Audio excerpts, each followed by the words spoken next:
What is up, my friend? Welcome to episode 40 of the Anthony John Amos podcast. This episode is all about planning a retreat that's lucrative and that clients rave about. So if you're a coach, a course creator who wants to add another 10K up to about 100K per event to your business model, then this episode is going to rock your world because I'm bringing you on my good friend, Sheri Rosenthal of Wanderlust Entrepreneur, who specializes in teaching people and helping people add transformational retreats to their business. So if you've ever thought about hosting a retreat, or maybe you wish like, man, I just wish I could fill the one that I'm doing faster, you want to make more money, you're in the right spot. Sit back, relax, and enjoy the show. Welcome to the Anthony John Amos podcast, the one and only podcast designed to help you become unstoppable in life and business. My name is Anthony John Amos. My friends call me AJ, and my goal with this podcast is to help you remember who you truly are so you can maintain your center in the chaos, embody your potential, and unlock freedom in your life and business. That being said, let's get into today's show. All right, so welcome back. I'm really looking forward to bringing you today's guest because she's, number one, like an incredible human being. I mean, Sheri Rosenthal is one of the most loving people that I know, and she knows the retreat industry in and out. She's an absolute rock star. Lots of people don't know this, but Sheri has worked alongside one of like the best authors on the planet who wrote a little book called The Four Agreements. Maybe you've read it. If you don't know, that's Don Miguel Ruiz who wrote that book. It's a fantastic book, by the way. And she helped him plan and run his retreats for many, many, many years. And she's, like I said, the creator of Wanderlust Entrepreneur, where she teaches facilitators how to successfully and lucratively add life-changing and deeply experiential retreats to their business, as well as helping managing retreats for the people, if they want it, through her travel agency. So she's seen every kind of retreat that you can think of, from the typical spiritual retreats to knitting retreats to motorcycle retreats. She knows it's 100% possible. And when you add up all the retreats that she and her team has put on, like plus all of the ones that they personally run, it totals over like 350 retreats. And then when you add on all the retreats that she manages through her travel agency, it's like close to like 1,000 retreats. So that's what I'm saying. Like, look, Sheri knows this whole retreat space like in and out. So if you're a coach, consultant, author, speaker, you're going to want to listen up because we're going to dive into how to bring those retreats online as well as like host some really solid retreats. Now, before I bring Sheri on, I want to let you know about my book called Mindset is Not Enough. It's all about why entrepreneurs, despite their best efforts, feel like they're just not as far along as they wish they'd be by now. And it's going to help you see like how to create more success while experiencing more ease and flow on a daily basis. And I want to give you exclusive access to the entire book for free, not just a chapter, like the whole book. And at the time of this recording, like you can't get that book anywhere else. It's not on Amazon. It's not on Etsy, or I don't know why you'd buy a book on Etsy, but it's not anywhere. It's not anything like that. So if you just take a second right now, you go to ajamix.com/book. I'll give you the entire book for free. You don't have to pay anything, no shipping, no nothing, just get the book. Again, get the entire book, just go to ajamix.com/book. Now, with that being said, let's get into today's show. Boom. Sheri, welcome to the podcast. Thank you, AJ. I'm so glad to be here. Very excited. I am too. Can you believe that it's actually been 6 years since you and I met at the infamous Mansion event in Scottsdale, Arizona? Can you believe that? Oh my gosh, it's 6 years. I was trying to figure out how long we've known each other. But 2014, right? I'm pretty sure that's when we connected. Yeah, exactly. You're right. Awesome. Wow, that's great. A lot's changed since then for me personally. I feel like I've lived probably 2 or 3 lifetimes since then. I think all of us feel the same way. You know how it is as being an entrepreneur, like everything is constantly shifting. So yeah, definitely. And now you're at a place where you're teaching people how to design, promote, and sell out and monetize retreats, right? Yes, absolutely. Something I became a passion of mine since like 2000. 2000. Nice. I'm curious, how did you stumble into that world? Well, what happened was, way back when I sold my medical practice, and that was like 1998, and I started studying with Don Miguel Ruiz, who wrote The Four Agreements. A lot of people are big fans of his work. And after I started studying with him, his office manager left, and he asked me if I wanted a job, and I started working for him. I was already going on his retreats. So it was just a natural segue to take over the business and start running his. And it just was life changing for me. Totally. Like nothing had ever changed my life before. Therapy, nothing worked the same way those deeply transformational retreats worked. So I became a fan. I learned his model of doing retreats. And then in 2003, I opened my travel agency and we planned and helped promote retreats for other retreat leaders, along with the ones I was doing for myself. And I've had the travel agency ever since. And then in 2014, I decided, hey, my fellow retreat leaders really need some help in formulating their retreats a little better, pricing them correctly so they make a profit, learning how to promote them and to properly monetize them to make additional income. So that's how that happened. But yeah, retreats have been part of my life since I started studying with Don Miguel Ruiz. Nice. What was it about his experience or experiential learning in general that was such a big impact, on you? I know I've had a similar experience. That's why I'm obsessed with experiential learning and shifting how we're being as a human because it impacts doing. But what was it for you that really had such a deep impact? Well, because I'm one of those people that's in my head a lot. I Yeah. mean, I think most people are really.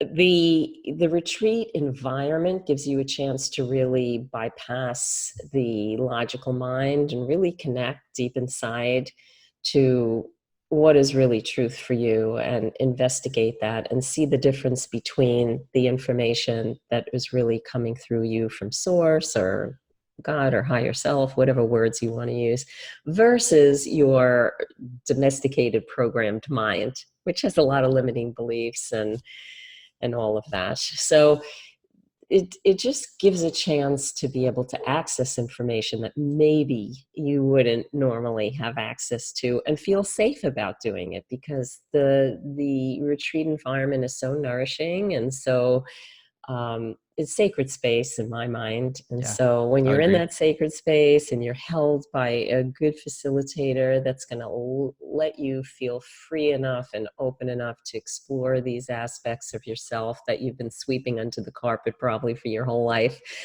Yeah. it's great. So good. What do you feel is like probably one of the biggest shifts that you've had an experience on your journey so far as a human being that's probably had the biggest impact to your way of being and doing things? Well, those 8 years I studied with Don Miguel Ruiz changed my life. I mean, they gave me a whole new perspective that I didn't even know existed and a way to be happy that I never understood before. I, before I always thought that the reason I wasn't happy because of things external to me, Yeah. external. Yeah. And then studying with him made me realize there's nothing really external to me that is the problem. What's the problem is what is internal. In other words, how I perceive the things that are happening external to me. That's the whole thing. And when you can change the way that you see reality, instead of seeing it from that limited, narrow point of view, to just take that bigger look and see the bigger picture and understand really none of it is about you. It's not personal. Life is unfolding and you just get to make a choice and how you want to deal with that unfolding. And it takes it just takes the whole victim thing out of it, because you no longer feel like you're a victim of life. You're a participant. And if you don't like what's happening, either change it, accept it, or whatever. But, don't be complaining about it or feeling victimized by it, because it's just not going to move you forward. So those are some of the biggest things that happened for me. And it just caused me to be happy on a different level than I was Awesome. before. Why do you think most like coaches, course creators should be adding, destination retreats, destination journeys to their offerings? And we'll get into how we can pivot that in a little bit, but let's just kind of stay on the retreat piece Yeah. for right now. Well, I think it's important, and we're seeing this especially now.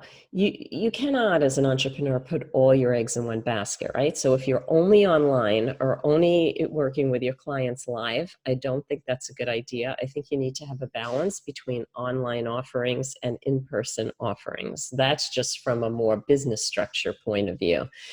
But there's a big difference between working with your clients very, very deeply, personally, in that kind of group environment where it's kind of like the sum of the individuals is greater than the individuals, Totally. Absolutely. right? I've Like that always kind of, found it's like when the people come together, I swear it happens every single time. It's something way beyond me has put those yes, people together and they're all there yes. helping one another. It always, always works out that way. I know. It's so amazing, AJ. It really is. So, yeah, that's really why they need to do that, because you're only going to take your clients so far with the online offerings, and especially if you're doing transformational work, there needs to be an element of that getting together and creating that sacred space and going deeper. That's really important.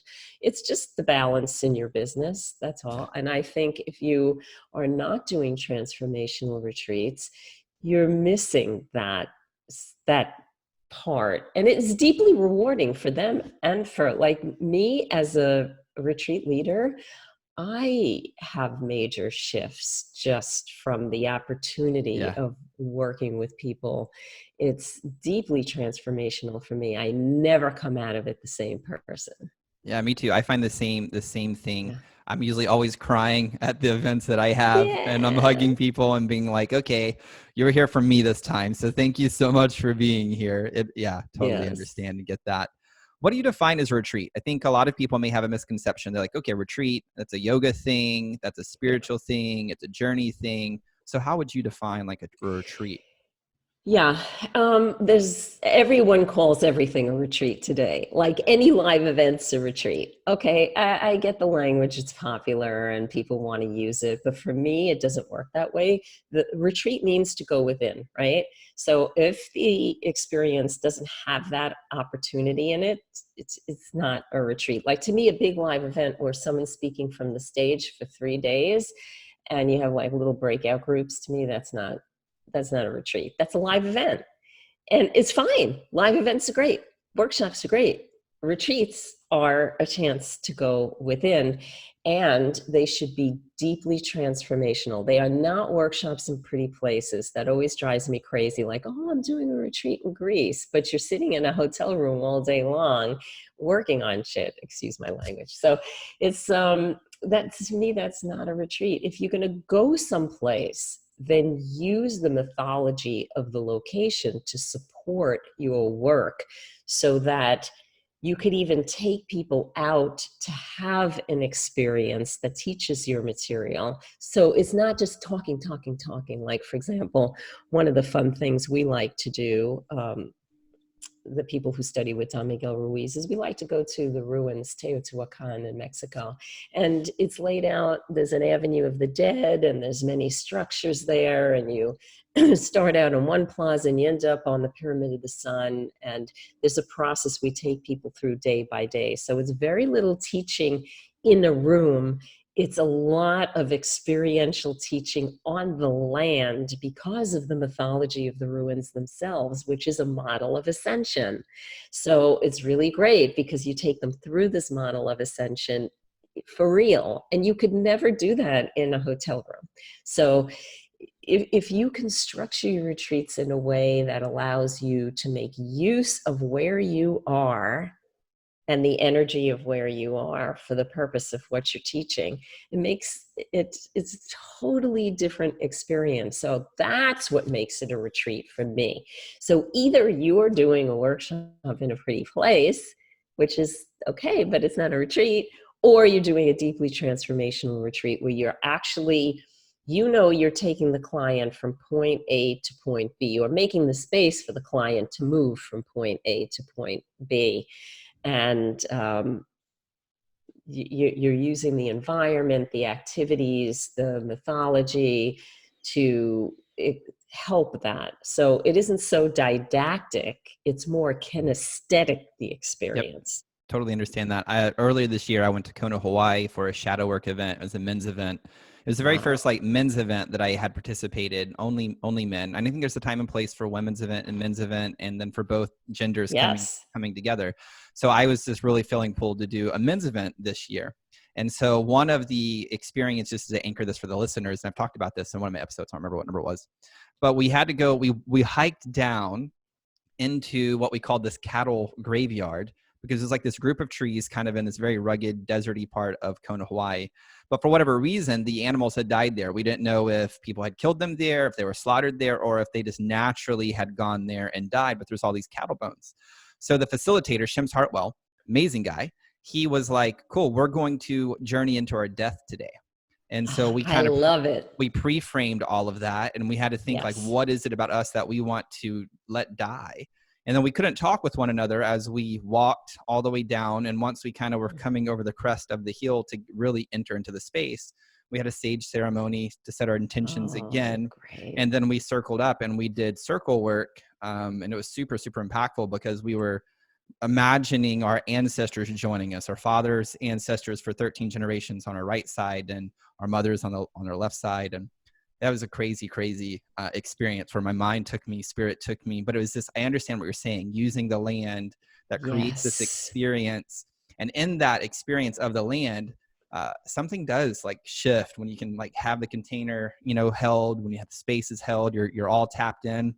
Yeah. It was really, really powerful. It was amazing. That's exactly what I'm talking about, AJ. That's exactly what I'm talking about. Every place has a mythology. And if you can, tap into that and use the energy of the land, it's like so amazing. Magic happens, like Yeah. magic that you would never expect. Yeah.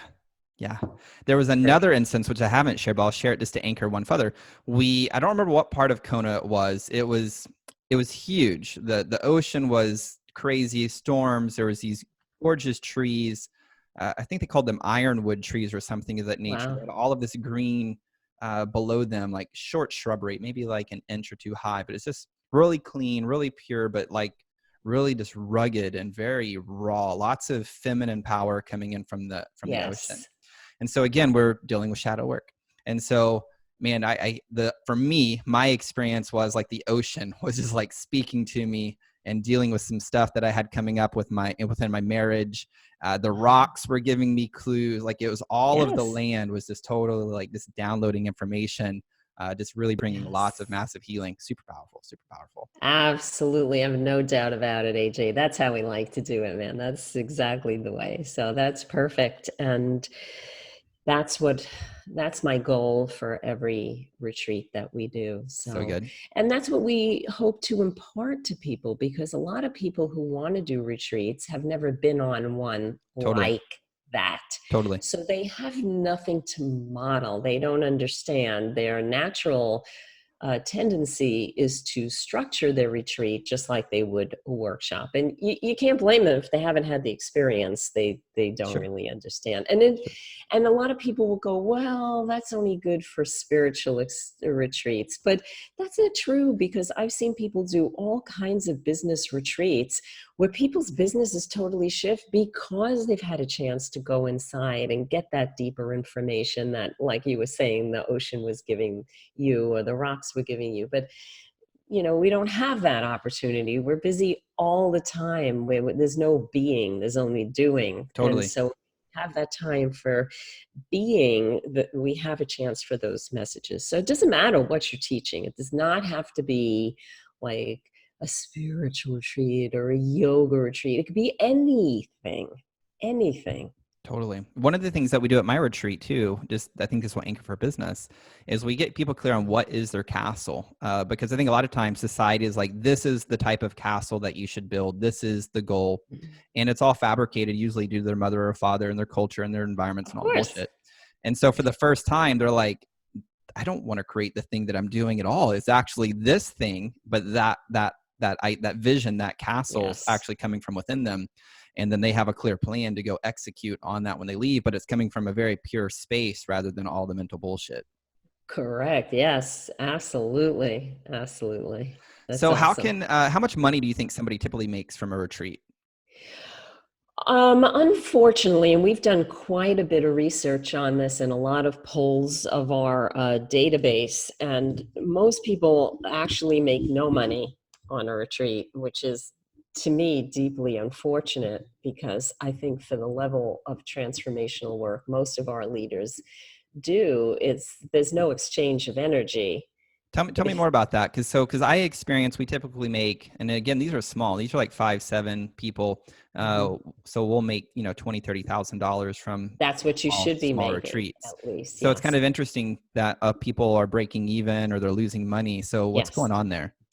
Okay, so the biggest thing, well, I shouldn't say the biggest thing. There's several things going on, AJ. First of all, I find a lot of people do not value themselves properly. Especially And in the this healing community, right? especially in the healing community. Yeah. They think that they're supposed to give things away for free. But I deeply believe there needs to be an exchange of energy because it keeps abundance flowing.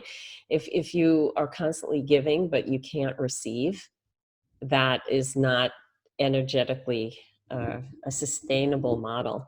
So I really encourage my people to look inside and say, why is it that you are pushing away abundance and you're not allowing people, you're not pricing your retreat to allow people to gift you for what you're gifting them? So that's a really big issue.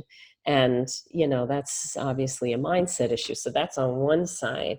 Then on the practical side is they don't understand pricing a retreat. A lot of people have priced events which have a larger number of people, but when you have such a small number of people, you really have to do your pricing differently. So we have a special pricing model. It's in Awesome. all of our programs. So It's a good. special spreadsheet, and we break down the pricing a kind of unusual way so people really are understanding the difference between the hard costs that they're incurring and then the choice of what they want to actually net.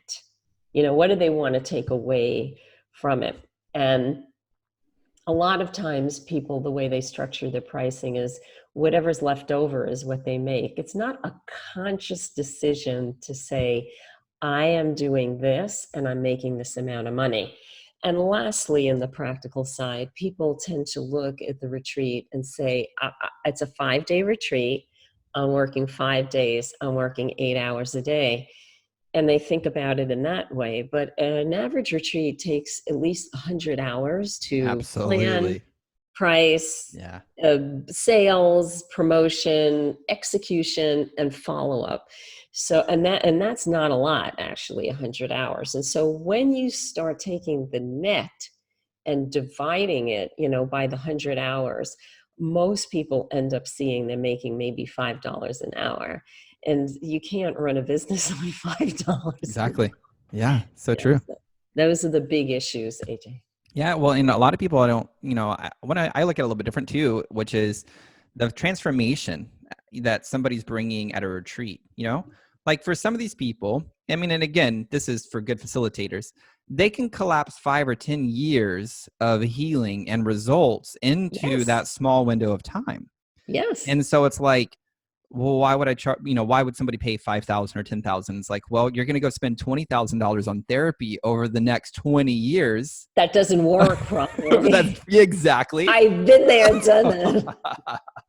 Or you can come into the retreat and guaranteed, if you're willing to play full out, you're going to walk away with the results. Like I haven't ever seen anybody who's coming into a retreat that's going to play full out not regret it. Like it just Yeah. never has happened. Never has Yeah. happened.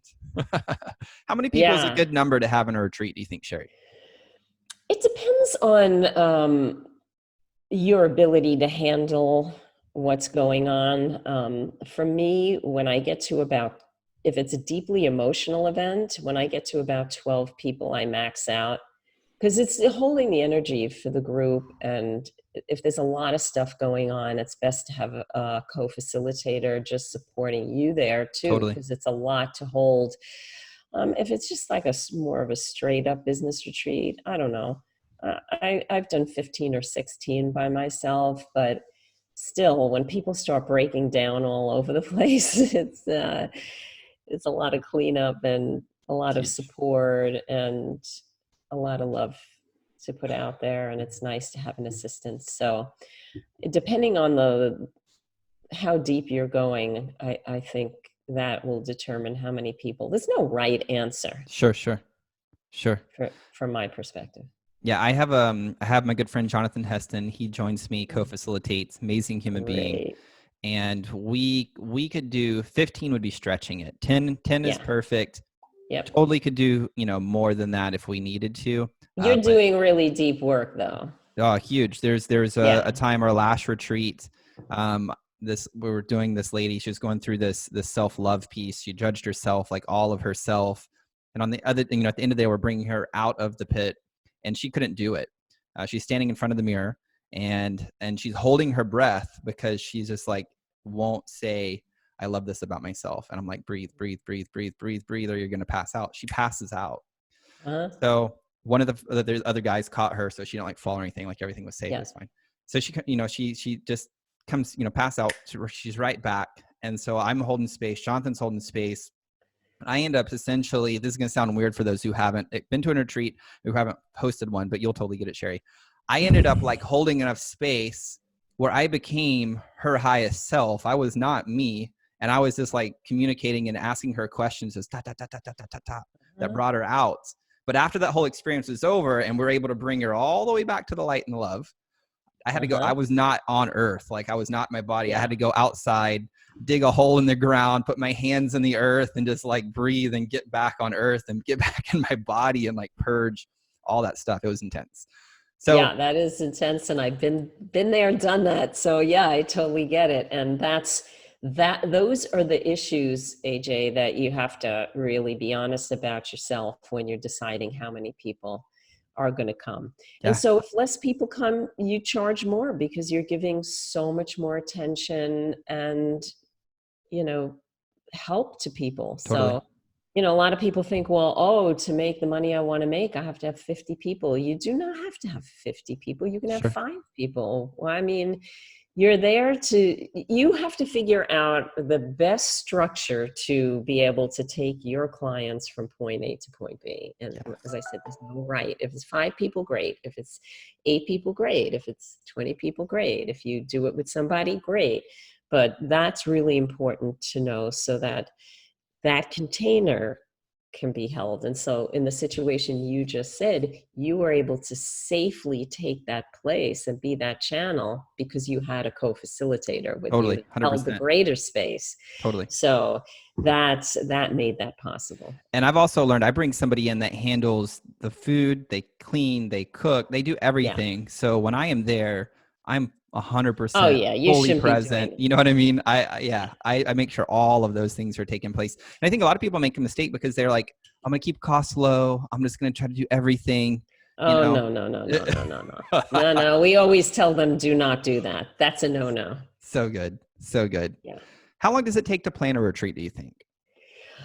In our courses, AJ, we recommend that people, if they're growing a list and they're relatively new, to give a year from the time they start planning to actually their retreat happening. So that gives plenty of time to scope out where they want to be, to get a contract taken care of, to put together a good sales page, to be really clear on what they're teaching and what the benefits and outcome are, and to be clear on who this retreat is for. Most people, you look at their retreat, you have no idea who it's for or what you're going to get or what's going to happen.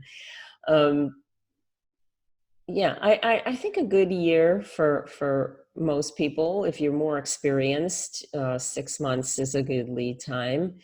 And if you start doing them regularly, you probably could get away with 4 months. But I think that a year is a good period of time. Like we had to cancel our event that we had in the Dominican Republic that was May 2nd through the 7th. I'm already planning it for next year. Awesome. Awesome. Now, yeah. And when you are planning it for next year, do you have people pay, 12 months before, 10 months before to reserve Some their spot? do from the time we get that sales page up, because we'll do several early birds. Like there'll be Okay. a really low price, then the price will go up, and then it'll go to its normal price. Nice. Nice. So it's good. We'll cover deposits that way Cool. Makes sense. for our facility. And Now, when somebody's like doing a crazy location, do you feel like they need to visit the location, scout the land, scout the space before they choose it, or can they just kind of do some internet research? I personally don't visit places, and I will do the research online. I'll also go 2 days before, and I'll sit on the land and I'll walk the land, and I'll let that inform me what I should do. Awesome. At Awesome. this point in my time, I've done so many retreats that it's not like I do a heavy Sure. planning ahead of time. I mean, yes, I might say I'm going to teach certain material on certain days, but for the most part, it's like the energy of the place ends up determining what is going to happen. So, no, I actually don't. And I'm pretty good at doing things on the fly. Like I get a vibe, the space speaks to me, and I'll just throw people into a process right there. So good. So, yeah. Awesome. Now you have a formula for launching the retreats, fill in the retreats, so that people never really have to cancel. Do you mind sharing just kind of what that formula is? Well, it's sort of like train tracks, two train tracks that are parallel to one another. One, um, we try to get our retreat leaders to understand there's two things going on simultaneously. One is they're actually promoting the retreat itself. And number two, they need to make sure they're list building all year long. So if these activities must be done together, and a lot of times you'll see retreat leaders, because they don't really love marketing, they'll just try to promote their retreat, but they haven't been engaging their audience all year long. So, for example, when people come into our course, we try to get them to um, focus on list building and just putting themselves out there so that when they do promote their retreat, they're speaking to somebody, and Sure. it doesn't come across just as ads. And we also focus them a lot on education-based marketing when it comes to getting their retreats filled, because what happens is most retreat leaders feel like if they promote their retreat, everyone's going to know right away that the retreat is for them.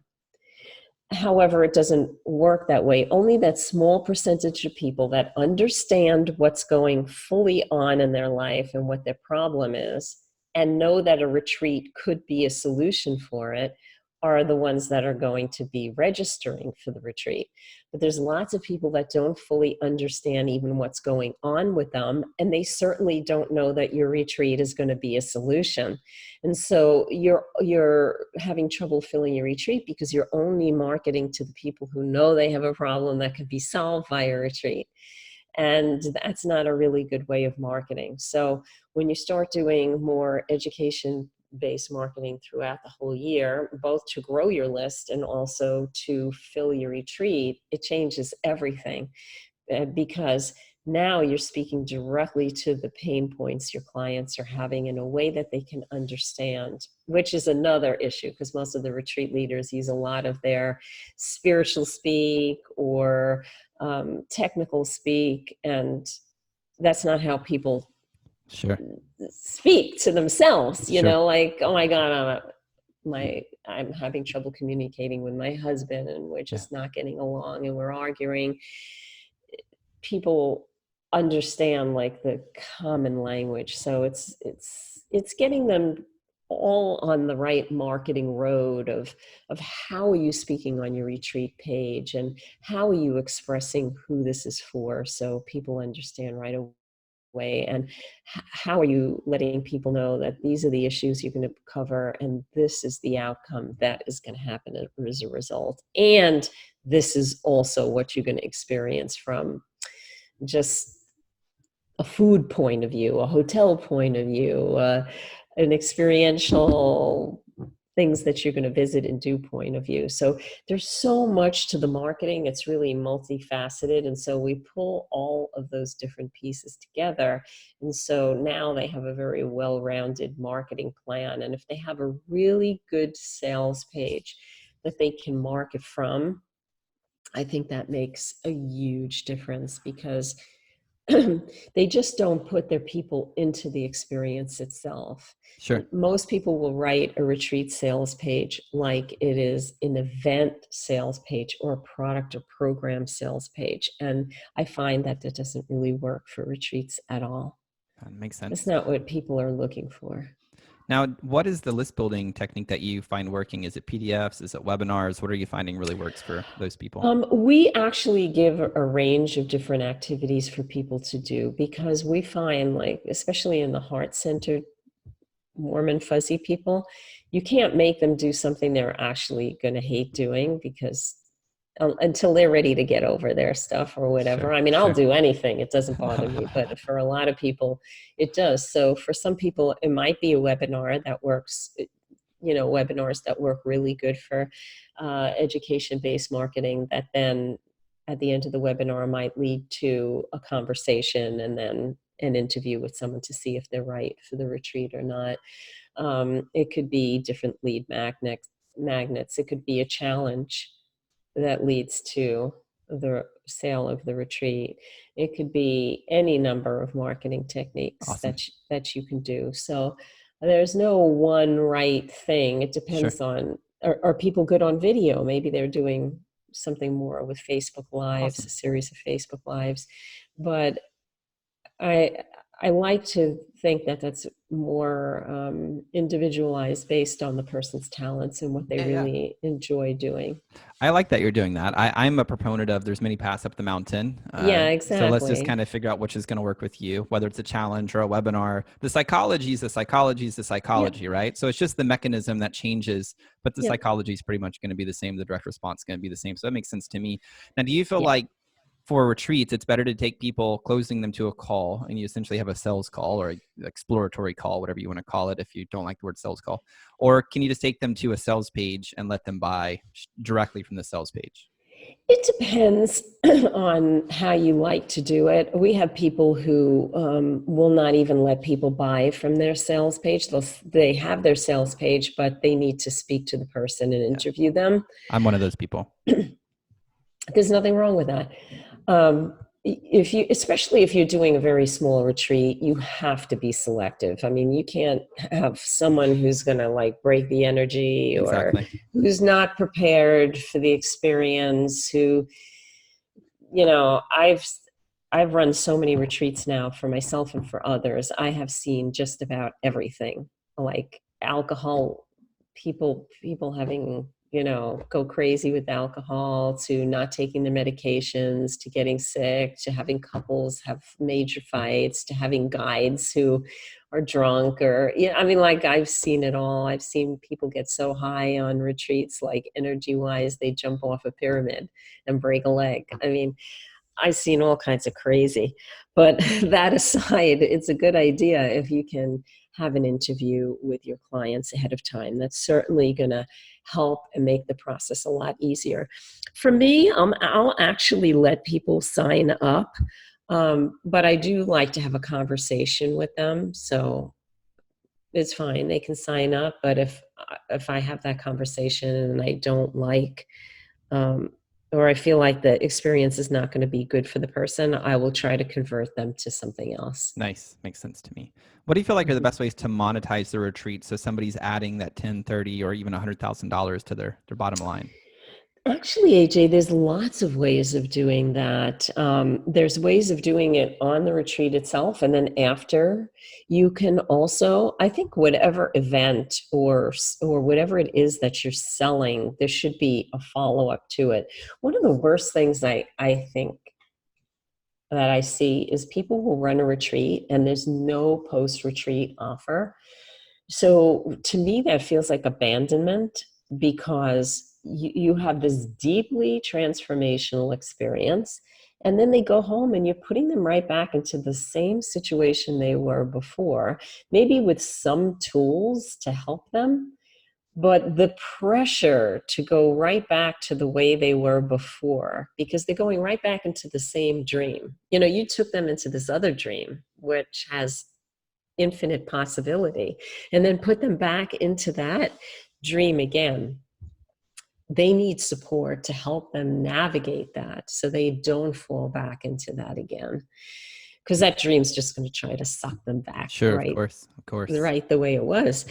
And if you could just take some time to get clear on how you want to support people after, right there, that's a wonderful way to monetize your retreat with follow-up care that is so needed and so wanted. But there's different things you can do during the retreat also, depending on how it's structured. I've had people who have come to a retreat ahead of time and spent a few days with me before even the retreat. So they did like a VIP, Sure. private mini little retreat before the group retreat, or did that after. Awesome. Awesome. So there's lots of different structures that you can use. So since you've done so many retreats, you've facilitated, you've hosted, what are some like of the big key mistakes that you see a lot of people make? Well, one of them on the retreat, or just structuring it, or in what direction? Because there's so many mistakes. Let's go like maybe one or two structuring it and planning it, and then maybe like one or two during the retreat. Okay. So with the structuring it, as I said, one of the biggest problems is in pricing. And the expression of what's going on their sales page is not clarified because they're not clear. They don't even know who they're working with. They feel their retreat is good for everybody, and no retreat is good for, nothing is good for everybody. So you need to be really clear on the focus of the retreat and the outcomes. You know, what is your promise? I always ask people, what is your promise by the end of this retreat? What is the takeaway? What are people going to walk away with? So that needs to be really clear. Pricing needs to be done correctly, and of course, marketing. So those are the before the retreat has even started. Those are really big things. The poor pricing, that's just a killer right there.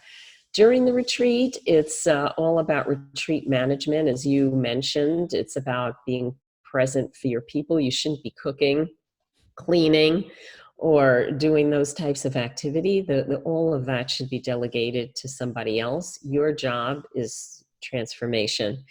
And that is what your focus needs to be on. Because what happens is you keep shifting out of that space when you do tasks, especially for me. I'll go right into that part of my brain that is in management, and that takes away from being a channel and letting that information flow through. That can only happen if I'm totally open and not thinking about, well, is the caterer here? Is this here? Is this here? Yeah. I'm not, that's not a good way to run a retreat. So even if you have to have a student come with you that you've worked with, that you're giving a discount to just to help anyone, but you've got to stay out of that environment. So that's a during the retreat thing that's really, really, really big, along with overscheduling. A lot of people overschedule the retreats. So they have one thing happen after another, after another, after another, after another. There's no integration time.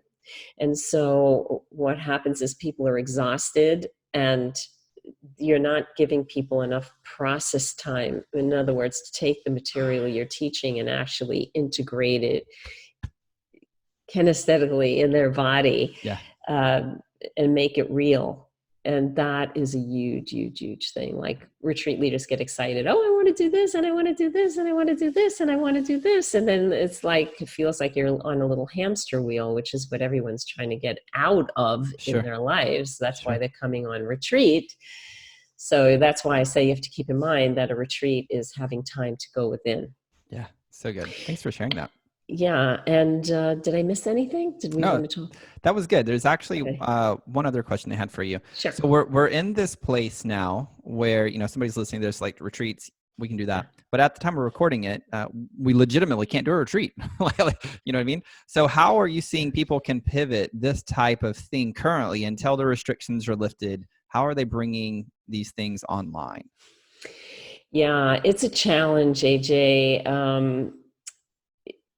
A lot of our retreat leaders have had to cancel events, including ourselves. So bringing a retreat online takes quite a bit of creativity, but it can definitely be done. I mean, would I want to do all my retreats like that? No. I mean, I can't physically give a hug to somebody in that Sure. way, but there's a Sure. lot you can do. Like, I would not defer my retreats for a year because I can't do them live, because there's a lot you can even do on Zoom. I Right. mean, a lot, a lot. You just have to think for a minute, how can I bring this maybe outdoors? How can I bring people into a process? I mean, maybe they're looking on their phone, and you have them do a vision walk outside and come back and report to the group. I mean, there's a lot of experiential things that people could do.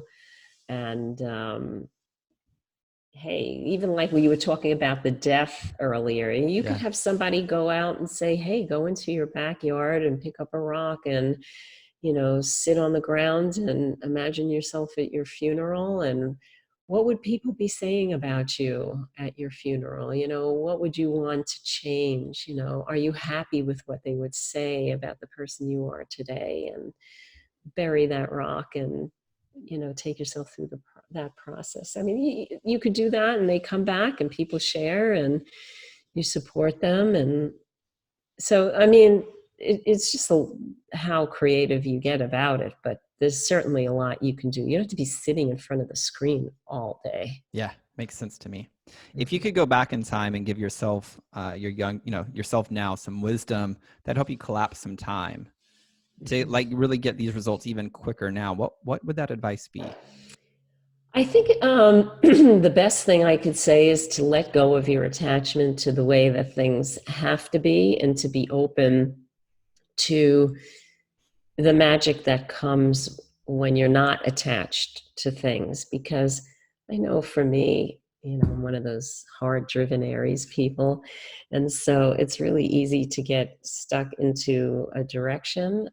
Being flexible is one of the greatest gifts that a person could have, especially in the entrepreneurial world, to be able to pivot, to be able to be open to new ideas, to be able to get out of your own way, and to just be open to things that maybe you didn't even expect. So to me, that would have made things a lot easier. Until I started studying with Miguel, I was more rigid in my Sure. ways. And Sure. so this flexibility, the ability to be flexible, has changed my life and has made things move and process through a lot faster, making difficult things easier. Awesome. Now, if somebody heeds your advice, your wisdom that you shared here today, what do you know is possible for them? Well, oh my gosh. I mean, from just the very practical point of view, just adding retreats to your business is going to add an entire new dimension to your business. It's going to allow you to connect in a deeper way. The transformation you are personally going to receive, never mind what your clients receive, will take you to a totally different level in your business and personal life.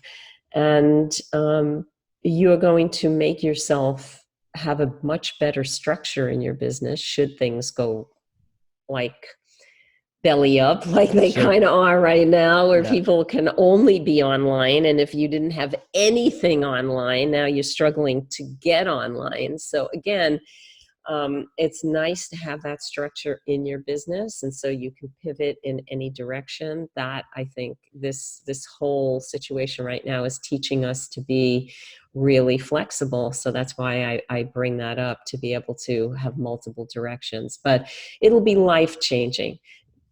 Adding retreats into your business and being able to work with people heart to heart is something that you're not going to get in any other way.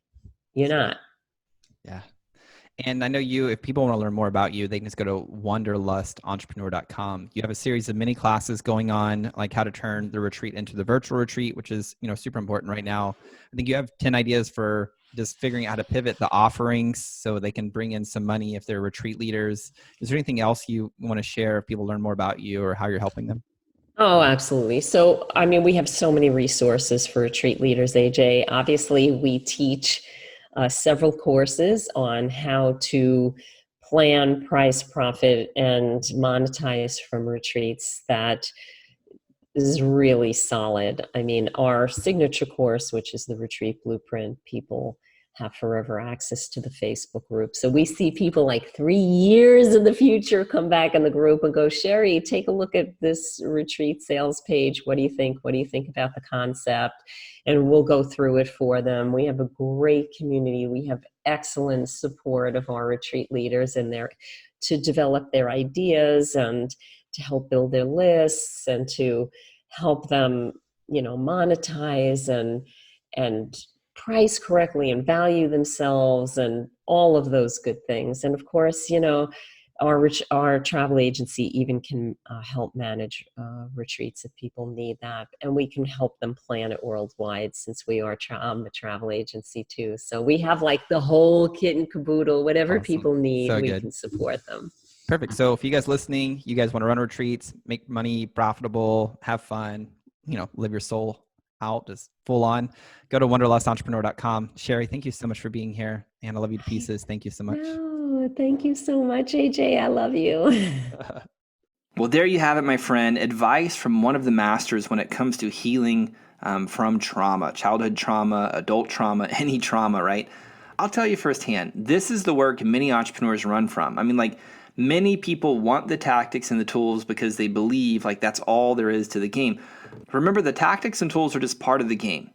Yet it's this inner work that always seems to move the needle for high achievers. So if you truly want to see how good life can get, how good can you truly stand it? How little effort is truly required to create more dollars in your bank account, more connection and intimacy with your partner, your spouse, more fun with those you love. I'm here to tell you, when you dive into your darkest pits of darkness, for when you're willing to go there, you will find how much love and light you have to give to the world. And as a result, you'll experience more money, more love, and more purpose as a natural byproduct. I'm also here to tell you, if you feel like you've lived big and lost much and you trust a few people, Christopher can help you realize and fulfill your potential, make a significant impact in the world, and reap the rewards for all you've contributed and endured up to this point. Now, if this speaks to you and you want to learn more about Christopher and what he's up to and want to connect with him on Facebook, simply go to facebook.com/Christopher John Ascending, and you can connect with him on Facebook. I know he has some really cool things going on. We talked about his Sextasy event. That's all about diving into your insecurities around sex. We already talked about he has spots open for coaching and retreats and stuff like that. So make sure you go check him out, facebook.com/Christopher John Ascending. Well, that's going to do it for this episode. But before we go, I want to offer you the opportunity to take your life and business to the next level. In this episode, I had Christopher John Stubbs come on and talk about how childhood trauma impacts the growth of your business, and we touched on ways to find healing. I found it's really hard to do this type of deep work on your own, but with a little personal guidance and the right group of people and the right environment, the sky is the limit.